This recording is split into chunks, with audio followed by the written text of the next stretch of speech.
Alright guys, welcome to a how-to slash review slash let's just look at everything kind of video. As you see in the description is the F-body upgrade for Nbodies to Grand AM, Alero, and Malibus. What I'm going to do is go over everything, kind of give you a brief description of the parts you need, the different routes you could take with it, and then we'll get into changing at least one side for you, since you know if you can do one side you can do the other. When you're going to upgrade, basically the F-body is a go-to because it's an OEM bolt-on upgrade and it's fairly cheap. What you would normally spend on OEM stuff, you could potentially just spend on F-body stuff and just get upgraded. So what you're going to need for this is the F-body caliper, the caliper bracket, the rotor, and the pads. Everything else will already be on the car. A couple differences.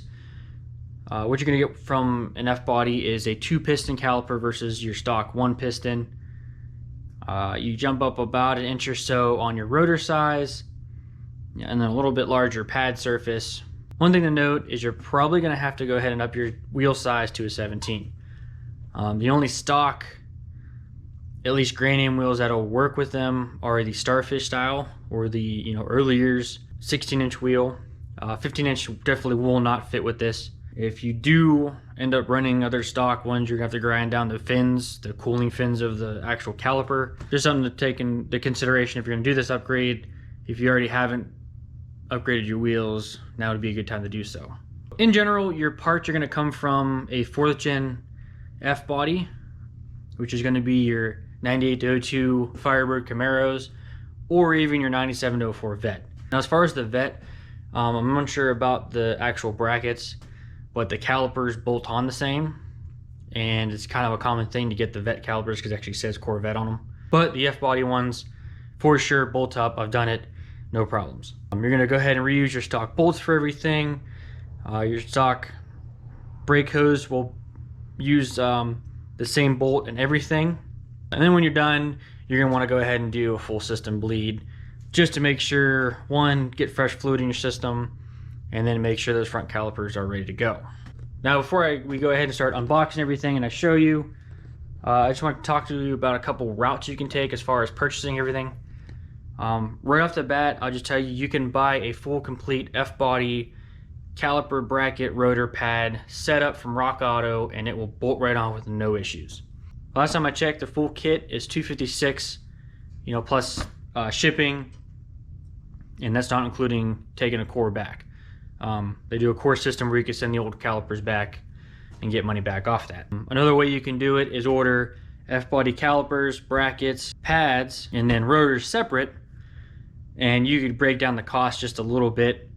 Instead of $256, you can get it down to about $180, plus shipping, and then not including the core. Just a quick reference. I looked up F-body caliper bracket combos. You're looking at $65-66 a piece each side, and that's powder coated. So non-powder coated ones would be a little cheaper. Pads for ceramics are about $24, and then the rotors, which, fun fact, are the same part number as the W-body ones that people used to use. So there's no issue with wondering if the rotor's going to work. F-body and W-body use the same rotor despite having different bolt patterns. But those will run about $18 a piece for solid, normal ones, and then $83 for a pair of drilled and slotted. So you can kind of pick your own path. If you want a different material on your brake pads, solid versus drilled and slotted, and then you can get powder coated calipers also. I'll give a list at the end of the video breaking down everything for you with part numbers and everything. Mind you, I use everything power stop. We'll have that for you at the end of the video. So let's get nitty gritty here. First off, our brake pads. So here's our brake pads for an F-body. I went with their performance ceramic ones. I believe this should be the rotors. We went with just a solid one. So that's our rotors. These should be our calipers. Now, because of timing and a little extra cost savings, the calipers are actually a brand called Bestos. We're looking up reviews. Seem to have a pretty good feedback, so I'm hoping that plays true. But make sure when you purchase calipers that you make sure they do come with the caliper bracket. Also keep that in mind if you are going to send your old stuff back, to go ahead and include anything you get, put that back together in the box to send back as one whole unit. So that's everything as far as that. Next, let's get the car up in the air, get the wheel off, and get the old stuff off. So now we got the wheel off. It's good to kind of turn the wheel towards the side you're going to be working on. It'll expose the caliper towards you a little bit, that way you get more leverage on your bolts. Because more than likely they're going to be a little hard to get off, especially if you haven't done brakes recently. So a quick rundown what you're going to need. So get yourself a 3/8 ratchet. You're going to need a 12mm for your caliper to bracket bolts. You're going to need 13mm for your bracket to knuckle bolts. And you're going to need an 11mm for your line. Now before you take your line off, I suggest taking a pair of vice grips and pinching off this line. That way you don't lose all the fluid all over the floor. Less messy. Another suggestion is, before you remove everything, break all bolts involved loose first. So right off the bat, we'll break these two caliper bolts and the line bolt off. Once we get that off, we'll make sure we break both bracket bolts off before taking them all the way out. Okay, so first we're going to go ahead and pinch off this line. Careful not to overdo it. You don't want to damage it. Let's take our 11, go ahead and break that loose. We'll just leave that loose for now. We'll switch over to our 12mm. We'll break these caliper bolts loose. Now it does seem like these are coming off pretty easy, and that's because beginning of the year we actually did these brakes when we first got this car. Set these aside, don't lose them. If you happen to run into a problem with those coming out, the slides themselves have flat spots, so you can get a 16mm wrench on there and help kind of hold that. So now we got that done, just kind of wiggle this out of here. Take a hammer with the spade end.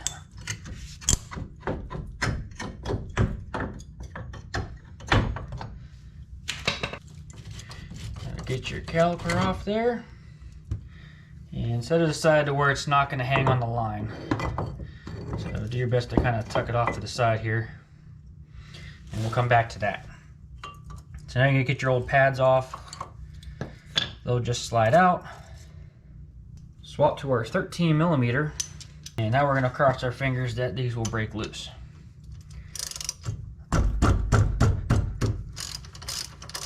Okay. Something to kind of forewarn you. Shops like to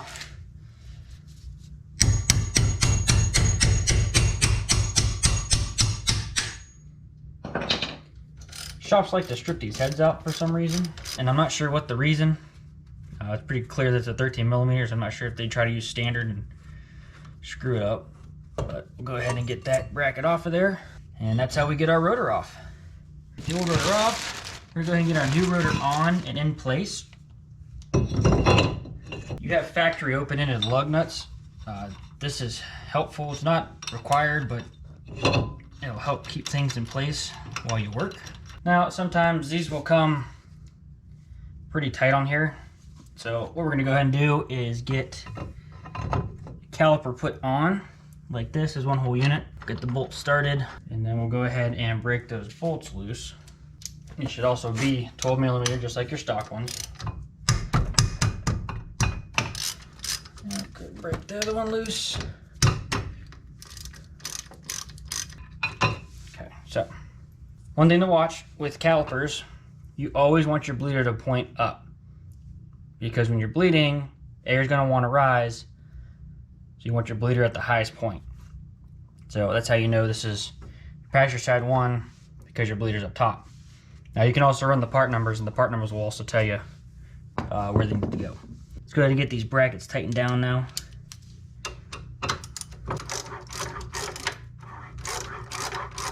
Now, by no means am I a professional here, but I highly recommend checking your torque specs. So we're going to go ahead and get a grease gun. Give each one just a little bit of love here. Kind of work it in a little bit until you feel it's lubed to your liking. Make sure you fold the boot over where it's supposed to be and make sure they have movement. So now we need to crack open our pads and get our clips and our pads put in. Also, if your pads do not come with these, you'll need to order them separate. Now at this point, I like to go ahead and brake clean here. Give both sides a good spray real quick. Just get them oils off of there that they ship them with to keep them from rusting. And with this, we're gonna go ahead and grease the ears, so they call them. We'll start with our back one. Just kind of, don't be shy, but don't be too lathering with it so it gets on the pad itself. Always make sure you put one of these indicators on each side. Usually it's best to put them on the back. The back will wear a little faster. Put one without the indicator on the front. Never have too much lube on your brakes. Prevent hang-ups, things from sticking. That way you get the most out of your brakes. So now we're gonna go ahead and bolt our caliper on. Now being brand new, it'll already be compressed, so you don't have to worry about that. Your two bolts. Yeah.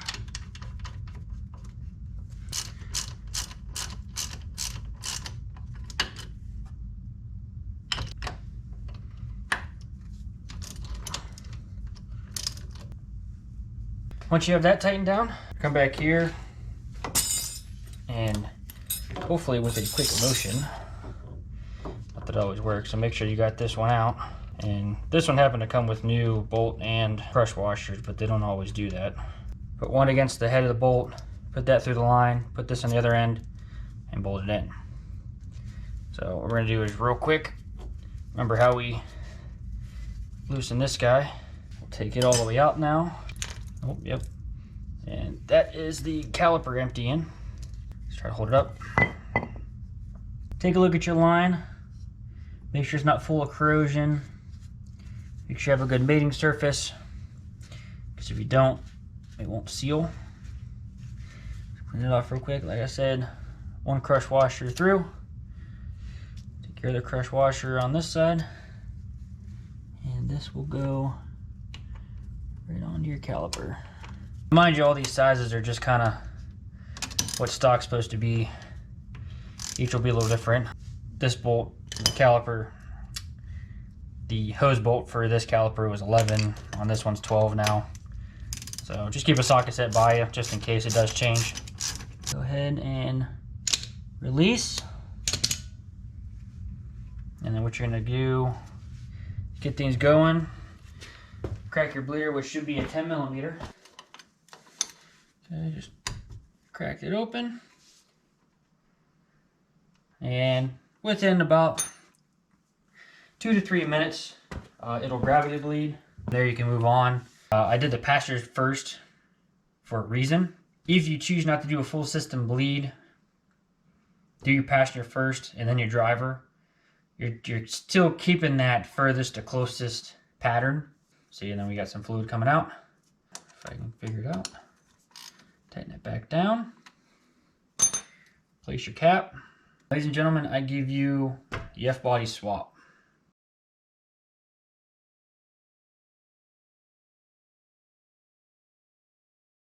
So that wraps up the F-body front brake swap. We'll take a look real quick. So it's all set, ready to go. Any questions, let me know in the comments, or if you need to, hit me up on social media. I do my best to get back to everybody. The part numbers and everything I list are power stop numbers. Just type them into Rock Auto search bar, pull that up, or just use the 9802 reference, and you can go through and pick whatever you need to. Like I said, the different types of rotors, different types of pads, and then whether you want your calipers powder coated or not. So that's all up to you and what you want out of it. I'm just here to show you how to put it on. Thanks for watching. We'll see you in the next one.